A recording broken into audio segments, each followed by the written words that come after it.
I would like to ask, kasi po, in this coming September 21, magkakaroon po tayo ng rally sa EDSA and a million Filipinos ang aatin doon.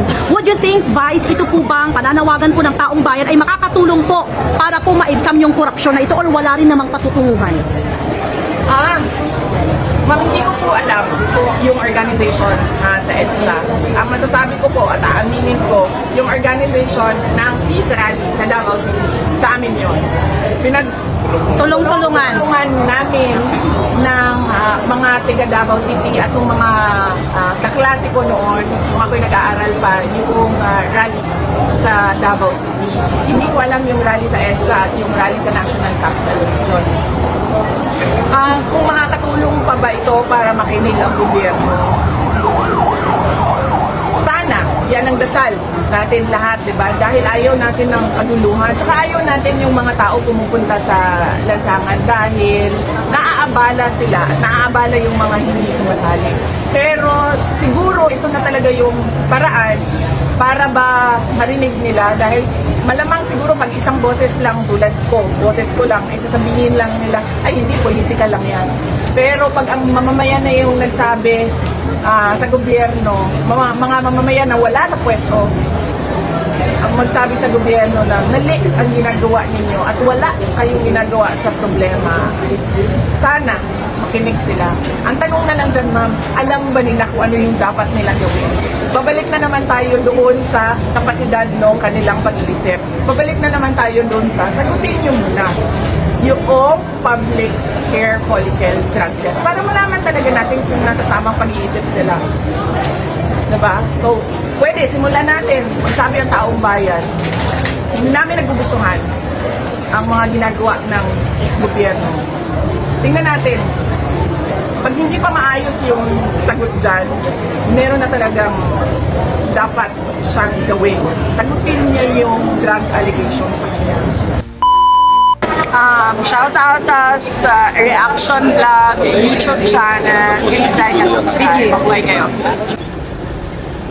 Ito lang po, I will also mention this kasi I think it's very important. Be very careful po sa mga rally na nagaganap. It's gonna be quite controversial, okay? Pero hindi po lahat na gumagamit sa sidhi ng damdamin ng mga Pilipino ay tunay na malasakit sa Pilipinas. Marami po dyan ang ginagamit ang galit ng sambayanan para sa pansariling kapakanan at interes. Especially po sa mga kabataan na sasali po sa September 21. Red flag area, EDSA, Luneta. Okay? Ang venue ang venue po na yan, ang mga organizer at participants po ay mga mountain climbers. Okay? Sa mga parents dyan, sa mga ate at kuya ng mga batang kanilang hinihikayat na pumunta sa Luneta, I have a bit of an intel na they're trying to convince these kids, these Gen Zs, to bring a backpack, to bring a baklava, and to bring a stone. Ang rally po is not supposed to be violent. Ang rally po, hindi po natin layunin na manakit ng mga kapulisan. At kung mayroon mang isang organization na mahilig mag-provoke, mahilig manakit ng mga kapulisan tuwing rally, alam nyo na kung sino yun. You know them very well. Sila yung mga front ng mga CPP, NPA. Please, sa mga ate dyan, subaybayan, i-guide ng mabuti, pakiusapan, tulungang maintindihan ng ating mga kabataan ng pagsali sa makakaliwang grupo na ito ay hindi makakabuti sa kanilang kinabukasan. They are staging rallies not because they wanted change. They just wanted to become the government. Yun lang yun. Kaya wag na wag nyo pong hahayaan na magamit po ang inyong mga anak, inyong mga kapatid para sa kanilang mga layunin. At ito po, kami po ay United People's Initiatives. I understand that I may have supported Duterte in the past. I do not denounce, I do not change that fact. I do not want to concede my support from Duterte or whatever. But at this point po, I think hindi na po yun mahalaga. It's no longer important. Kasi ang kababuyan, ang panggagago sa gobyerno, to the point na wala nang matatakbuhan ng mga Filipino, is beyond comprehension na. Sa palagay ko po, it's time for us to rally, not because we are simply angry, but because it is a must and it is a necessity to protect our country.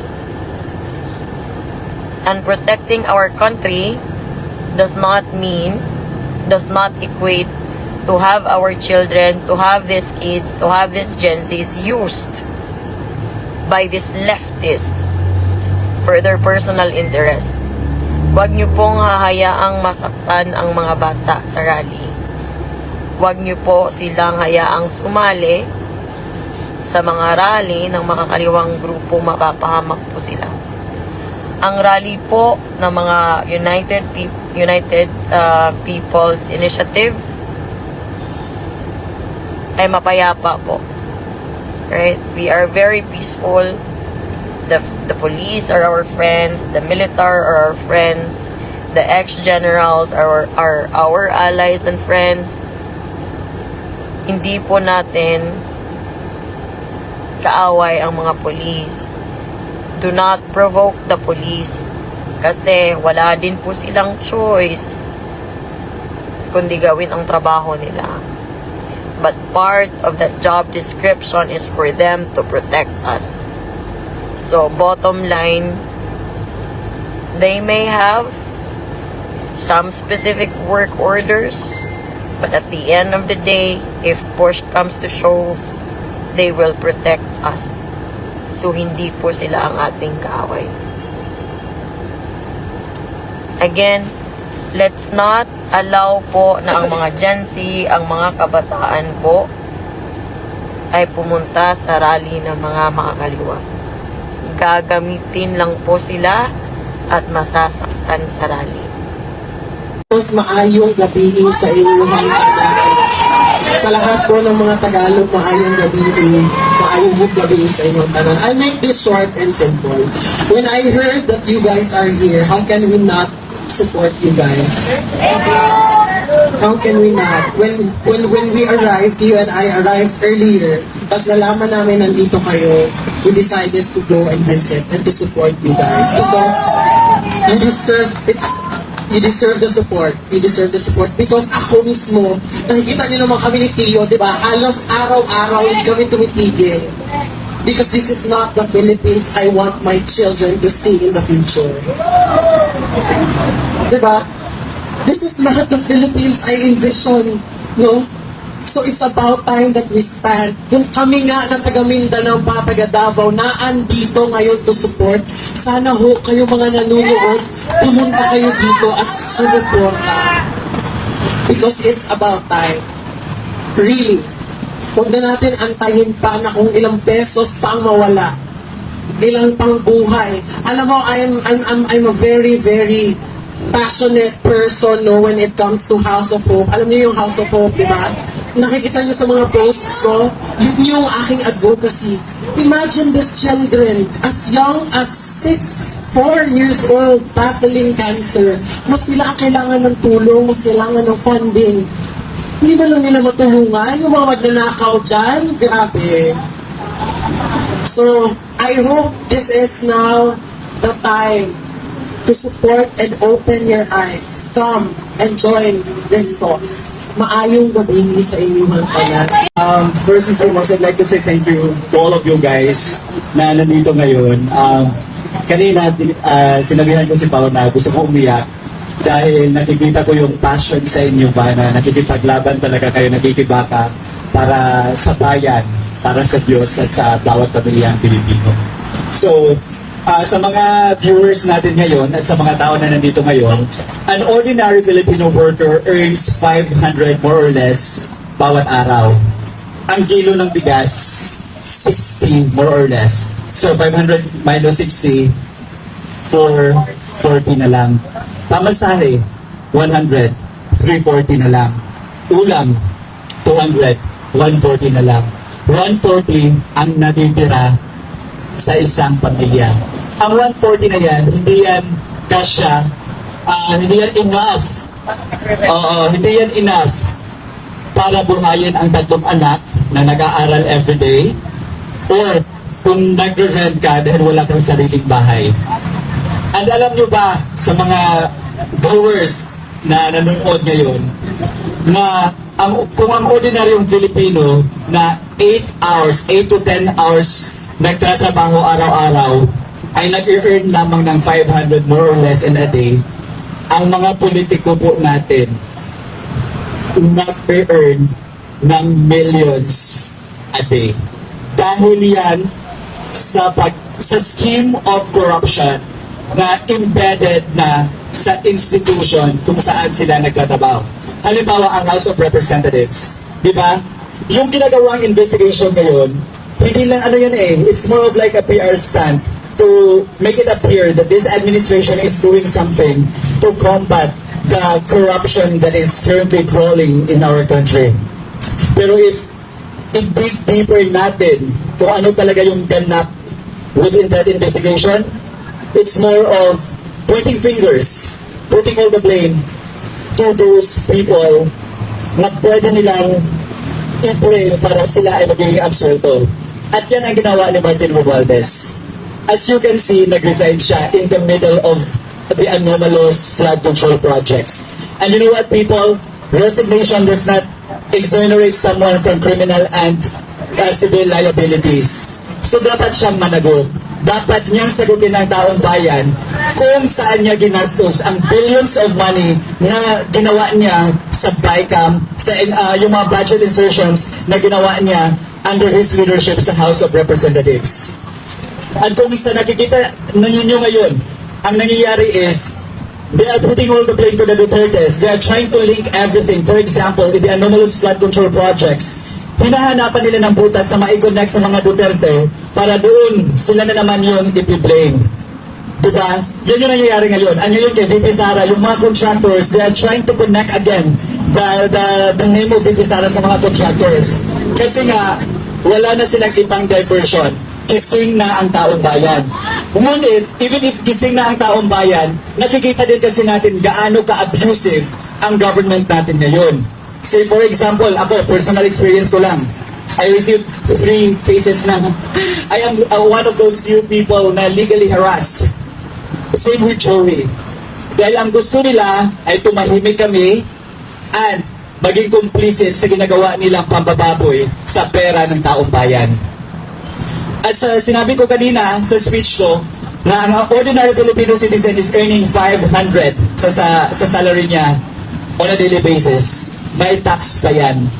At yung taxes natin, yan yung nagpapayaman sa mga politiko sa panahon ng Marcos administration. 500 peso is nothing compared to the billions of money pocketed by some politicians. And this is because we continue to tolerate this stream of corruption that has been embedded in every institution and agency na dito sa ating bansa, sa bansang Pilipinas. So ang panawagan ko lang sa taong bayan is to continue to raise our voices because with our collective effort, we would be able to win this. And with your voices, we will again reclaim the power that have been lost from us dahil kinuha na ng mga taong tinulungan natin para magkaposisyon sa gobyerno. Malaking halimbawa po dito ay si Bongbong Marcos. For 35 years, di ba, ang mga Marcoses, grabe, kontra sila ng taong bayan. For 30 plus 35 years, hindi sila nakapwesto. Pero, ibinalik natin sila sa kanilang posisyon in 2022 because we hope for a change. Ang ibang pagbabago pala yung nakikita natin. mas masahol pa sa corruption under Pinoy and the previous administrations. So, ang panawagan ko sa taong bayan is, huwag kayong matakot. May araw sila. There will be a day of reckoning. And there is God. God sees everything. And God sees the desires of our hearts. Thank you, and laban lang para sa Diyos, bayan at bawat pamilyang Pilipino. Thank you, everyone.